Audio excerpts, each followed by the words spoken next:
अस्सलामुअलैकुम, चैनल में खुशामदीद। आज की वीडियो में मैं आपको इन सिल्क थ्रेड बैंगल का ट्यूटोरियल दूंगी। तो सबसे पहले ये सिल्क थ्रेड्स हैं, इनको मैं बुक के अराउंड रैप करके और अपना बंच बना लूँगी रैपिंग के लिए। मैं ऑलरेडी पहले कई ट्यूटोरियल्स में दे चुकी हूँ ये। अब ये बंच जो है उसको थोड़ा सा मैंने ग्लू लगाई है, फैब्रिक ग्लू, और बैंगल बेस के अंदर की साइड पे लगा के, और अब इसके अराउंड हम रैपिंग करेंगे।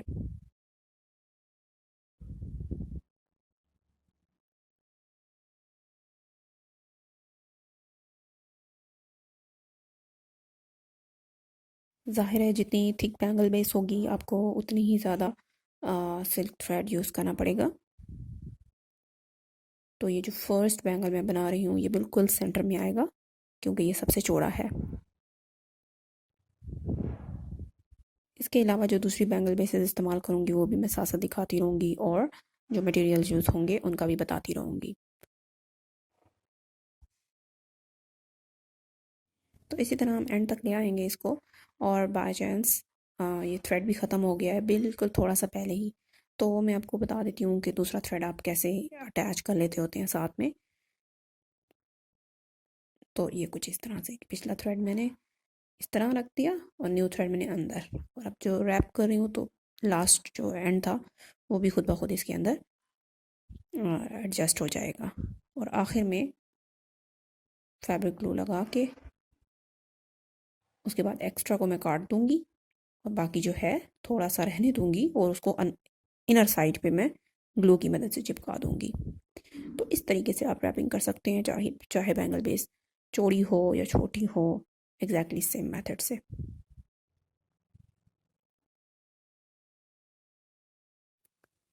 तो इसकी रैपिंग मुकम्मल हो गई है। उसके बाद ये थिन बेसिस हैं जो मैंने यूज़ की हैं, ये इस मोटे जो बैंगल बेस अभी मैंने रैप किया है उसके दाएं और बाएं इस्तेमाल होंगी।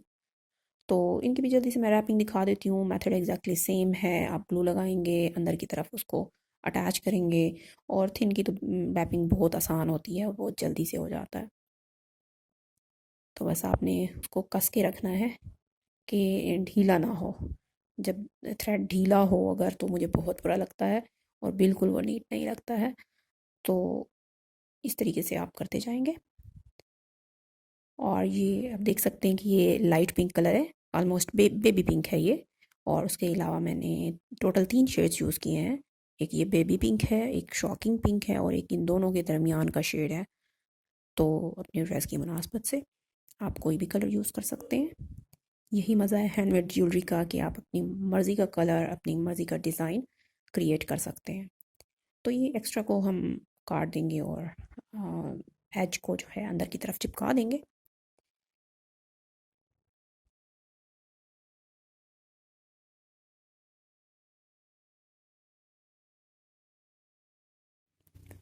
तो ये देखिए, एक सेट के लिए, एक हाथ के लिए ये 2 होंगी, लेकिन दोनों हाथों के सेट आप बनाएंगे तो फिर 4 ये पतली और 2 जो हैं ये चौड़े वाले। और इसी तरह ये तीसरी वैरायटी जो मैंने यूज़ किया वो ये है, मैंने ऑलरेडी रैप कर लिए हैं सेम मेथड से। अब ये दाएं और बाएं दोनों हाथों के हैं ये। तो इसको स्टार्ट कर लेते हैं। अब जो कुंदन इस बैंगल के लिए मैं यूज़ करना जा रही हूँ वो ये है। सेंटर में ये हाफ पर्ल है जो कि मैं लगाऊंगी, और उसके बाद कुंदन है, कुंदन की लेयर आएगी राउंडेड शेप में।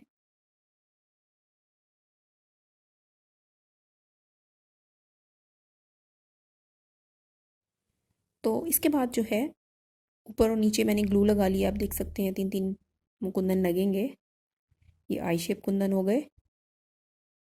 और तीसरा मैं ये लगा रही हूँ, कुछ लोग इसे काइट शेप कहते हैं, मुझे तो नहीं लगता ये काइट शेप, बट एनीवेज जो भी शेप है आप देख सकते हैं इसको।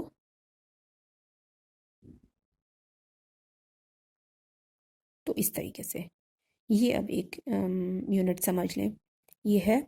और इसी को मैं रिपीट करूँगी आगे, थोड़े से फासला देते हुए यहाँ, फिर दूसरा होगा यहाँ, फिर तीसरा इधर। तो ये यानी कि टोटल इस बैंगल में चार चार बनेंगे, चारों बैंगल्स में, ये देखिएगा। अब चलते हैं दूसरे बैंगल की तरफ, जो कि सेंटर में आएगा। जो पहले पहले मैंने रैप किया था उसके लिए मुझे ये मटेरियल चाहिए जो मैंने आपको सामने दिखा दिए हैं। तो सबसे पहले जो है ग्लू लगा के सेंटर में हाफ पर्ल लगा देना है, और उसके बाद ये जो बॉल चेन है रेडिश ब्राउन कलर में है, ये मैं लगा रही हूँ। और उसके बाद ऊपर नीचे दाएं और बाएं मैं ये आई शेप वाले कुंदन यूज़ कर रही हूँ।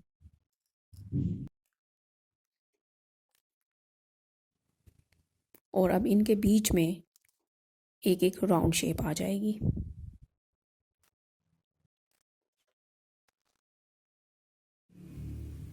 तो यहाँ बनेगा दूसरा, तीसरा और चौथा, यानी ये चार फ्लावर्स बनेंगे एक दूसरे के अपोजिट इक्वल डिस्टेंस पे। ये देखिए ये मैंने बना लिए। उसके बाद हर इन फ्लावर के बीच में अब ये पैटर्न बनेगा, ये डिज़ाइन बनेगा जो मैं अब बनाने जा रही हूँ। बिल्कुल सेंटर में मैंने ये हाफ पर्ल्स लगाने हैं। आप नोट कर रहे होंगे कि हाफ हाफ पर्ल्स की भी थीम चल रही है साथ साथ कुंदन वगैरह के साथ। तो ये मैं इंटेंशनली बना रही हूँ, और ये मैंने कलीरा जो बनाए थे उसमें भी इस चीज़ को रखा। अब ये मैंने हाफ पर्ल्स पहले सारे लगा लिए हैं चारों फ्लावर्स के बीच बीच में।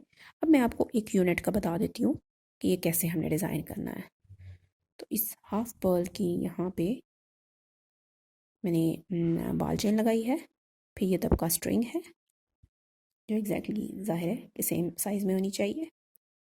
बेहतर होगा कि आप मेयर करके पहले से काट लें, क्योंकि ग्लू लगाने के बाद फिर काटना और उसको करना थोड़ा सा टेक्निकल हो सकता है या आपके लिए मुश्किल हो सकती है।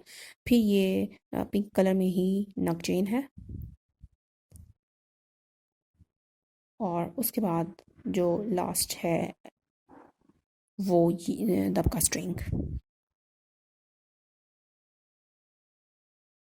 तो अब बिल्कुल यही चीज़ हम लेफ़्ट साइड पे भी बना लेंगे।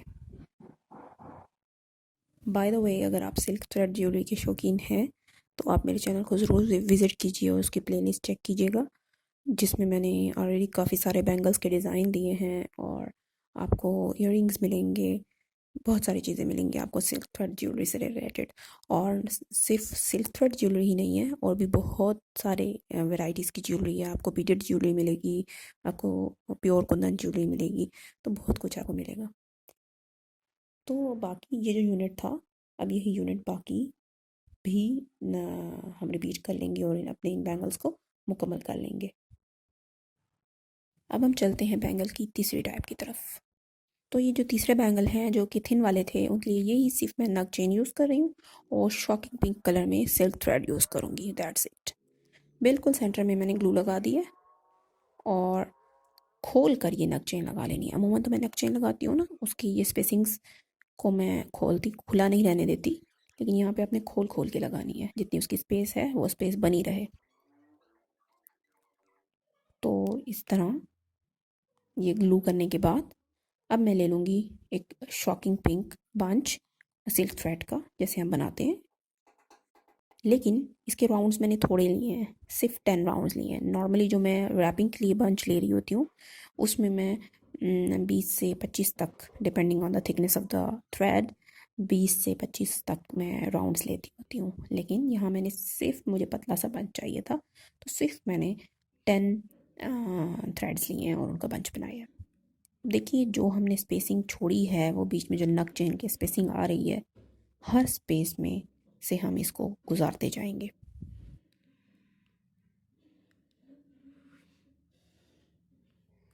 तो जैसा कि अभी मैंने मेंशन किया था कि मैंने ऑलरेडी कलीरा का ट्यूटोरियल दिया हुआ है, और वो कलीरा जो है इसी बैंगल के साथ मैं अटैच करूँगी आगे जाके।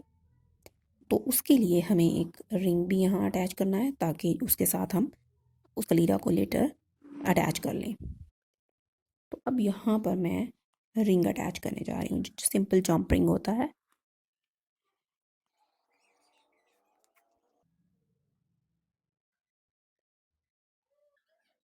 ये इस सिरे से आप पास कर लेंगे, और ये इस रैपिंग के अंदर ऑटोमेटिकली जब आ जाएगा बहुत ही फिक्स तरीके से, तो उसके बाद जो है हमारे लिए बाद में कलीरा को अटैच करना कोई मसला नहीं रहेगा।